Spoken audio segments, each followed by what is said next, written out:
네, 시청자 여러분 안녕하십니까. 다가올 4월 5일 울산시 교육감 보궐선거를 앞두고 JCN은 유권자들의 폭넓은 알 권리를 위해서 후보자 대담 방송을 마련했습니다. 지난 12월 고 노옥희 교육감의 갑작스런 별세로 이번에 치러지게 된 울산시 교육감 보궐선거는 지난해에 이어서 또다시 보수 대 진보간 양자 대결로 치러집니다. 자, 오늘은 보수 성향인 김주홍 후보를 모시고 얘기를 나눠보도록 하겠습니다. 후보님 반갑습니다. 네, 반갑습니다. 요즘 많이 바쁘시죠? 네, 예, 뭐 정신이 없습니다. 자, 김주홍 후보께서는 지난 지방선거에 출마해서 45%의 득표율을 올렸지만 낙선을 하셨습니다. 예. 이번에 다시 교육감 보궐선거에 도전을 하시는데 네. 먼저 출마의 변부터 말씀해 주시죠. 예, 방금 전에 소개가 있었습니다만 저는 작년 6월 제8차 전국 동시지방선거 울산 교육감 선거에 출마했다 낙선했습니다. 이번에 보궐선거에는 다시 울산의 교육을 바로 세우고 무너진 공교육을 바로잡아 울산 교육의 미래를 우리 아이들의 꿈을 키우는 것으로 만들기 위해서 다시 출마를 결심했습니다. 여러분, 울산 교육이 어떻다고 생각하십니까? 공교육만 무너졌을까요? 그렇지 않습니다. 교실은 카오스로 변하고 공부하는 학생, 공부하지 못하는 학생들이 모두 다 한데 엉켜서 제대로 헤어나지 못하고 있는 혼란 상황이 계속되고 있습니다. 저 김주홍이 반드시 교육을 바로 세워서 울산의 교육을 정상 궤도에 돌려놓겠습니다. 감사합니다. 네, 잘 들었습니다.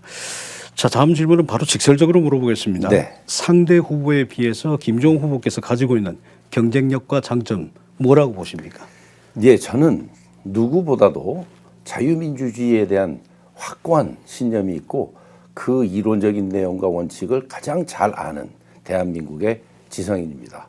그리고 제 가장 큰 장점은 중앙정부 그리고 시정부와 시의회를 상대로 해서 소위 교육 예산을 안정적으로 확보하고 그리고 교육 프로그램을 현실적으로 미래 교육에 대비할 수 있는 그런 그 교육으로 만들 수 있는 그런 방법론과 이론을 가지고 있는 무장된 확실히 준비된 교육감 후보라는데 그 장점이 있다고 말씀드릴 수가 있겠습니다.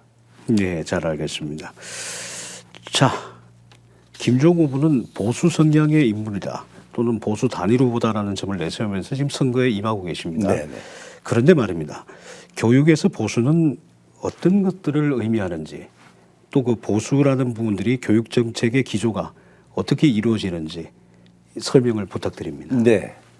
우리가 보수, 진보 그럴 때 보수 그러면 무조건 보수. 그래서 지금에 있는 현재의 상태를 계속 유지하는 것 뭐 이렇게 생각하시는 분들이 많이 계십니다만 사실은 그렇지 않습니다. 보수는 지켜야 될 가치를 지키는 그런 이념적 사조라고 볼 수가 있죠. 그래서 우리에게는 자유민주주의와 시장 경제 질서라고 하는 헌법 정신 그리고 건국 이래로 지금까지 이어져 내려온 우리 국민들의 이 애국심과 대한민국의 정통성에 대한 확고한 신념 이런 것들이 보수의 가치가 되겠습니다. 이것을 교육으로 연장하면 다시 말씀드리면 교육에서 학생은 노동자가 아닙니다. 그리고 학생은 투쟁을 하는 주체가 아닙니다. 학생은 미래의 꿈을 키워가는 그런 미래의 주인공으로서 미래를 준비하는 존재입니다. 이러한 학생들의 자발적 그리고 창의성을 최대한 발현시킬 수 있도록 그리고 학생들의 자유의지를 최대한 구현할 수 있도록 도와주는 그런 교육 철학을 가진 것이 보수적인 교육감의 자세라고 저는 생각합니다. 네, 알겠습니다. 특히 이념 부분들에 대한 배제를 말씀을 하시는 것 같아요. 네, 설명을 잘 들었고요. 자, 후보께서는 여러 그 기자회견이나 인터뷰 등을 통해서 울산의 공교육이 무너졌다라는 말씀을 자주 하십니다. 네. 오늘 서두에서도 그런 말씀을 그렇습니다. 하셨습니다. 네, 네. 그럼 울산 교육의 어떤 점이 무너진 건지, 그럼 또 어떻게 바로잡을 것인지. 예. 네. 교육이 무너졌다. 울산의 공교육이 무너졌다고 하는 것의 가장 커다란 징표는 사교육이 그만큼 커졌고 그 사교육 시장, 즉 사교육 부담이 학부모들에게 더 가중되었다. 이러한 사실로 우리가 한눈으로 알아볼 수가 있는 것이죠. 공교육이 제대로 된 기능을 하지 그만큼 못하고 있기 때문에 그런 결과가 오는 것이죠. 지금 공교육은 가장 큰 문제가 가르치는 것도 제대로 되지 않고 평가도 제대로 이루어지지 않으며 그리고 그 평가를 위한 데이터도 그리고 교육 정책을 마련하기 위한 기본 자료도 축적되지 않았다는 데 있습니다. 그래서 저는 이제 전수조사의 의미로서 모든 울산의 학생들에게 소위 기초학력을 측정하기 위한 시험을 테스트를 하게 될 것이고요. 그 테스트 결과를 학교가 즉 공교육의 주체가 이 학생과 학부모 그리고 교사 삼위일체로 그것을 관리해서 학생들의 미래, 진학과 진로 설정에 있어서 도움이 될 수 있도록 이것을 활용을 하겠습니다. 네, 알겠습니다. 자, 다음 질문 드리겠습니다. 자, 후보에 대해서 이런 얘기들을 하는 분들이 많습니다. 네. 후보께서 초중고 교육 행정에 있어서는 현장 경험이 없는 교수 출신이라서 교육감 수행에 한계가 있다고 지적을 하시는 분들이 계세요. 네, 네. 이런 시각에 대해서 하고 싶은 말들이 많을 것 같습니다. 네. 예. 사실 그렇습니다. 저는 울산대학교에서만 26년 가까운 교수 생활을 했고 육군사관학교에서 4년 그리고 제가 대학 강단에 1984년서부터 섰기 때문에 38년, 39년간 대학 강단을 지켰고 대학에 신입생을 받기 시작한 1996년서부터 보면 우리 그 소위 초중등 교육의 문제점이 뭔지를 제가 아주 이 온몸으로 느낄 수가 있었습니다. 제대로 된 기초학력을 갖추지도 못한 학생들이 점점 많아지고 있었고 특히 우리나라의 역사나 현대사에 대한 해석에 있어서 전혀 반대의 객관적인 데이터와는 전혀 반대의 해석을 주입식으로 이렇게 교육받은 학생들이 점점 많아지는 이런 현상을 보고 우리 초중등 교육에 특히 중등 교육 과정에 뭔가 병이 들었다 이제 이런 생각을 하게 됐고요. 그렇기 때문에 이것들을 고쳐내기 위해서는 뭔가 새로운 방식, 새로운 어떤 교육감이 필요하다는 생각을 하게 되고 제가 사실 출마하게 된 동기도 그런 건데요. 따라서 저는 예를 들면 유치원, 초등학교, 중등, 그러니까 고등학교를 포함한 중등학교 교사들이 이 교육감에 더 맞다 이렇게 생각하지 않습니다. 그렇게 이제 주장하시는 분들은 그냥 학교를 관리하고 학생 지도하는데 교육감이 되려면 그걸 잘 알아야 된다 이런 의미인데 그거는 담임 선생님이나 교장 선생님이 하시면 됩니다. 교육감은 그 교육청의 교육 정책 그리고 교육의 방향 이런 것들을 미래 비전을 가지고 결정하는 역할을 해줘야 되고요. 방향 설정을 해줘야 되고. 네, 잘 알겠습니다. 자, 다음 질문 드리겠습니다. 네. 선거 운동 때문에 보지 못하셨을 수도 있습니다. 네. 최근에 가장 화제를 일으키고 있는 드라마 가운데 글로리라는 드라마가 있습니다. 네, 네. 아십니까? 그 연속으로 딱 한 번 봤는데 그 맥락을 이해를 못했습니다. 네, 네. 그러시군요. 이 학교 폭력을 주제로 한 드라마인데 네. 굉장한 선풍적인 인기를 끌고 있습니다. 이 드라마가 선풍적인 인기를 끌고 있다는 것은 한편으로 봐서는 참담한 현실이라고 할 수가 그렇습니다. 있거든요. 네. 학교 폭력의 피해자가 결국 복수를 한다는 내용입니다. 네. 그 내용에 대해서 사람들이 그렇게 공감을 한다는 내용은 학교 폭력의 심각성이 저희들 생각보다 더 심각하다는 그렇습니다. 거거든요. 네. 자, 이런 부분들 학교 폭력이 건절이 되고 있지는 않습니다. 네. 어떤 대책들을 가지고 계십니까? 학생들의 인성을 함양시켜주면서 제도적으로 학생들이 폭력이라는 것을 하나의 그 사회적인 악으로 규정하고 이것에 가까이 가지 않도록 이렇게 하는 것이 중요하다고 생각을 하고요. 저는 이것을 위해서 소위 우리 학교 내에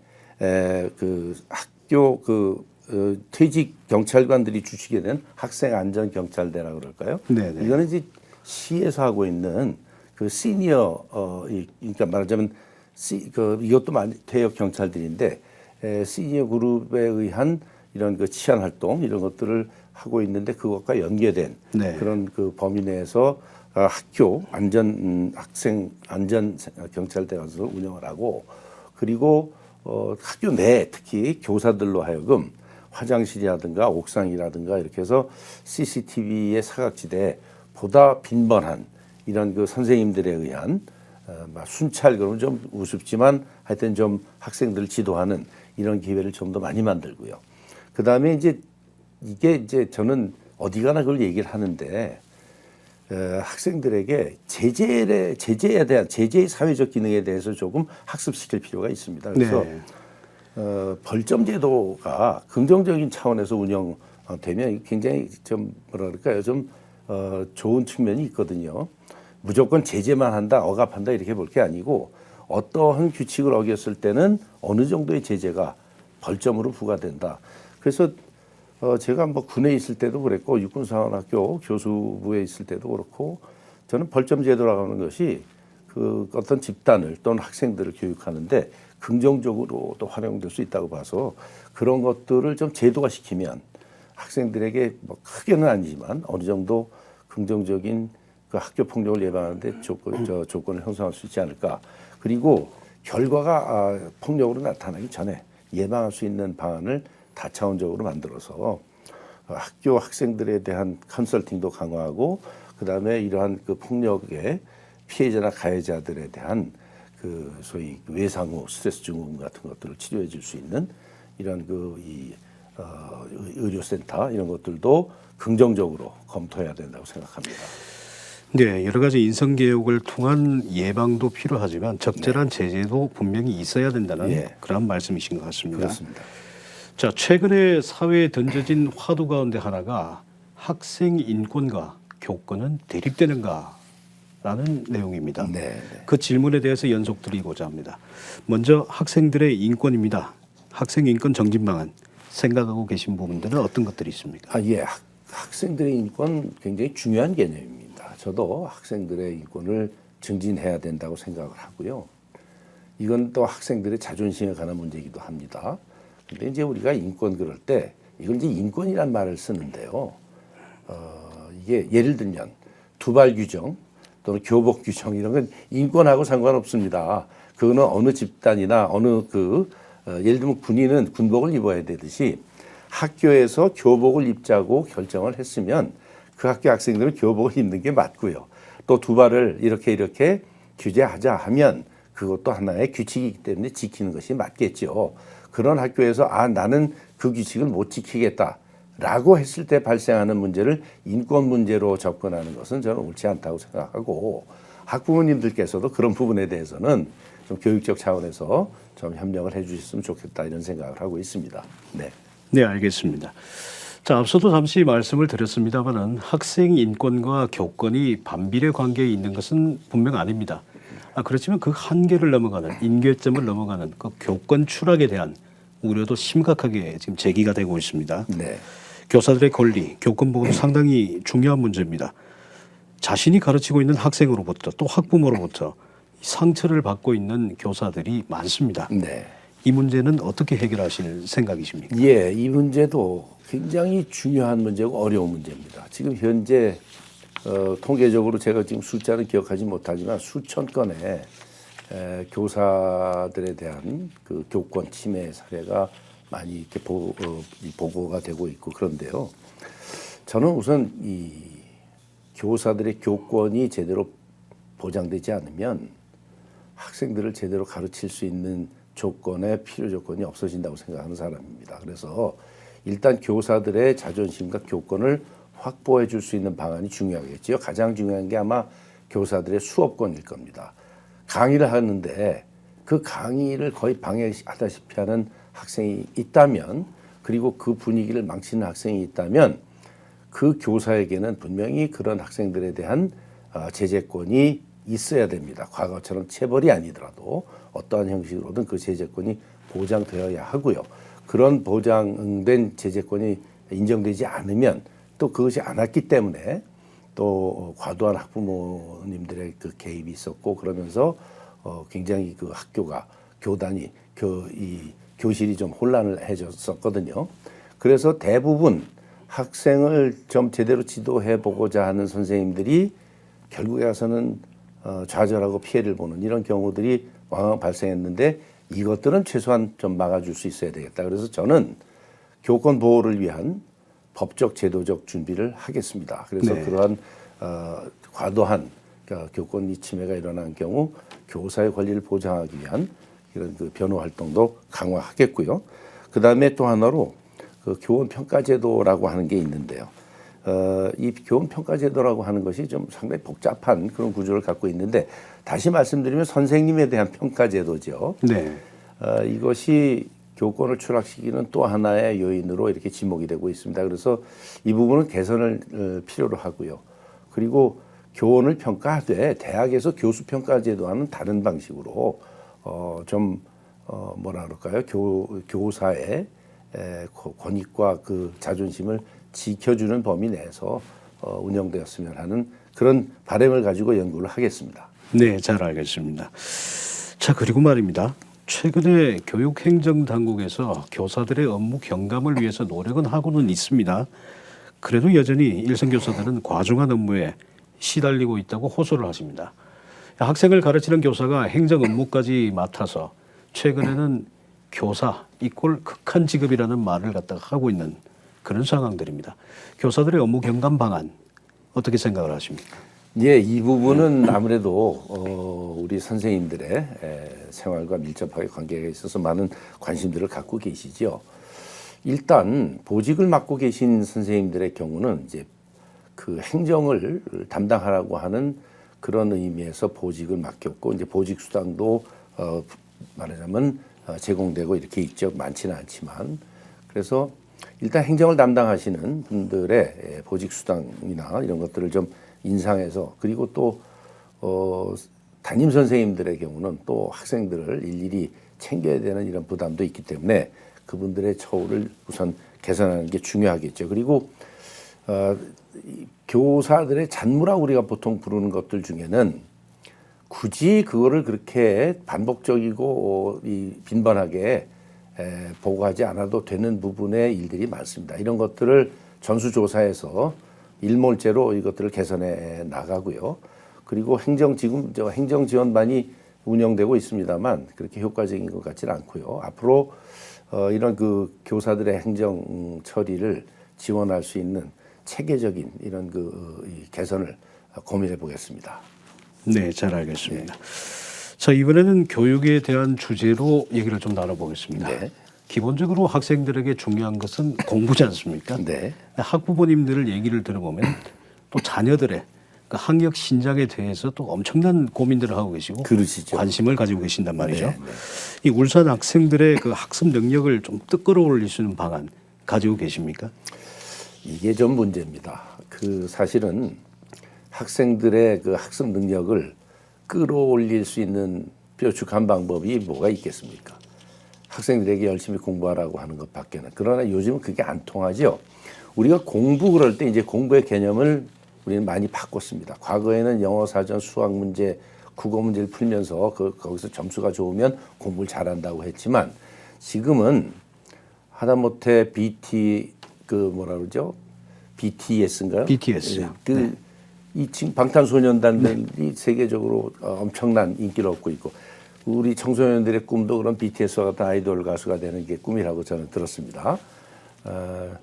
그렇듯이 예능, 그러니까 미술, 음악 그리고 그 미술 음악의 각 분야들 그리고 체육 이런 활동을 통해서 자신의 어떤 그 미래를 개척하고자 하는 학생들은 그쪽 분야에 특화시켜주고 또 공고나 또 실업고등학교를 다니는 그런 경우의 학생들에게는 미래 취업을 할 수 있는 그런 그 기술이나 또는 기량을 연마할 수 있는 기회를 많이 보장해주고 진학을 하고자 하는 학생들에게는 이 상급 학교 진학을 위한 그런 시간과 환경을 많이 확보해 준다면 그런 학생들이 더 열심히 공부할 수 있지 않겠습니까? 그리고 그런 그 과정에서 학생들이 스스로 공부하는 이 자율학습에 대한 이 태도들이 점점 더 긍정적으로 진화한다면 저는 이런 학생들을 위해서 예를 들면 전국적으로 가장 유능하다고 하는 일타 강사의 강의도 그게 비록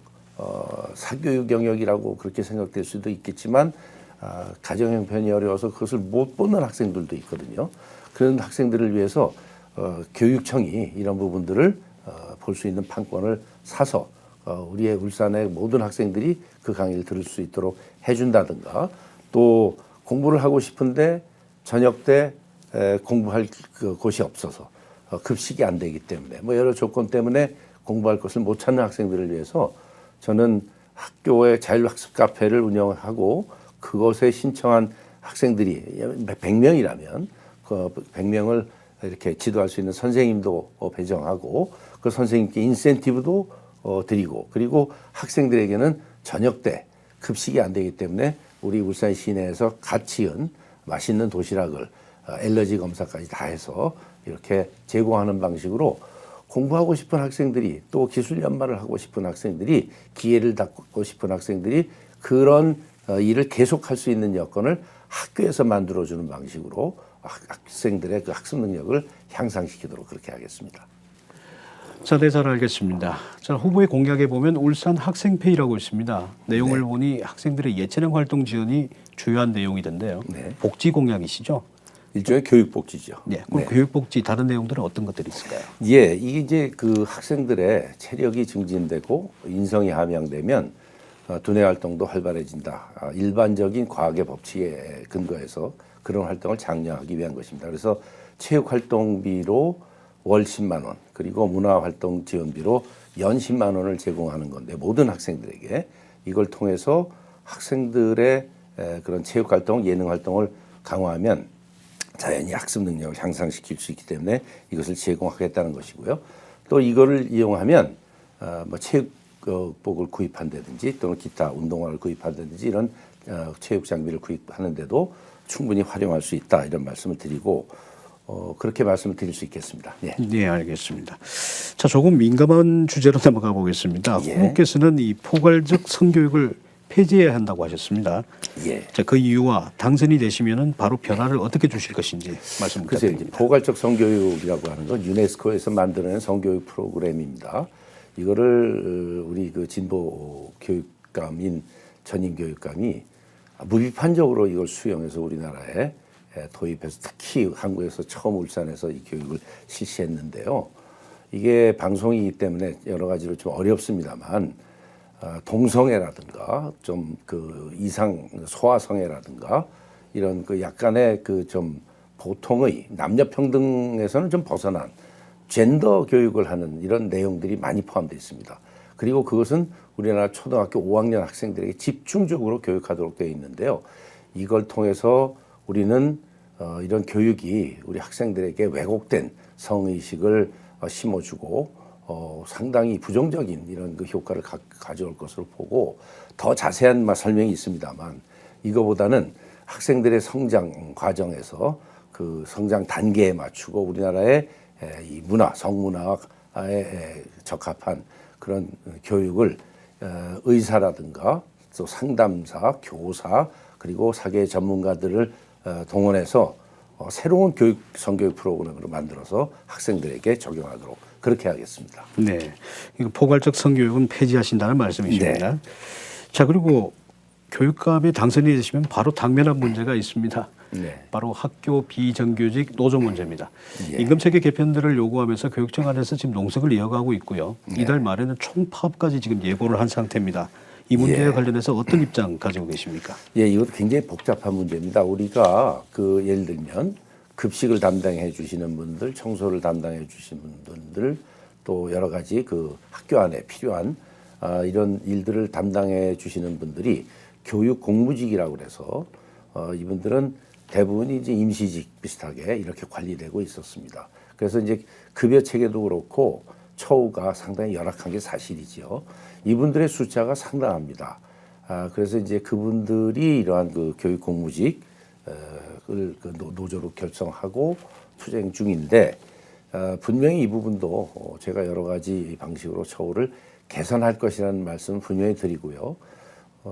우선 임금 체계를 지금처럼 1년을 기준으로 할 때 8개월치 그러니까 일을 안 하면 봉급을 못 받는 이런 형식의 제도는 아닌 것으로 바꾸도록 그렇게 하겠습니다. 네. 네, 알겠습니다. 오늘 많은 질문들을 가지고 있었는데 시간이 모자랍니다.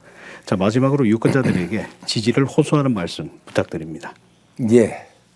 4월 5일 교육감 보궐선거는 우리 아이의 미래를 결정하는 매우 중차대한 선거입니다. 그리고 이 선거는 울산의 교육뿐만 아니라 대한민국의 교육의 미래도 결정짓는 엄청나게 중요한 선거라는 점을 우선 시민 여러분들께 말씀드립니다.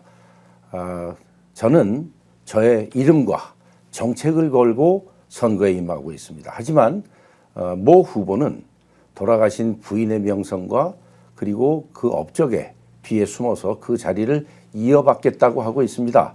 저는 저 자신의 이름과 정책으로 당당히 우리 아이들의 미래를 위해서 승부하는 교육감이 되겠습니다. 4월 5일 울산의 교육이 바뀝니다. 3월 31일과 4월 1일 사전 투표도 있습니다. 이것을 이용해서 저에게 지지를 보내주시면 울산의 교육을 바로 세우고 대한민국의 교육이 우뚝 설 수 있도록 울산 교육특별시를 만들 수 있도록 최대한 노력하겠습니다. 감사합니다. 네, 후보님 오늘 말씀 감사합니다. 네, 고맙습니다. 예.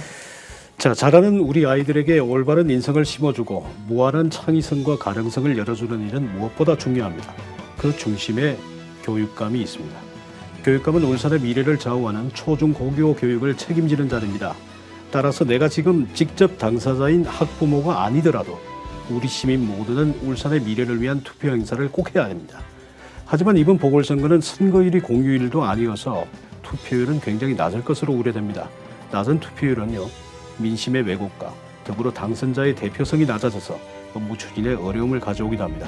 시민 여러분들께서는 주권자로서 꼭 투표에 참여해서 울산 교육의 밝은 미래를 만드는 데 앞장서 주시기를 부탁드립니다. 시청해 주셔서 고맙습니다.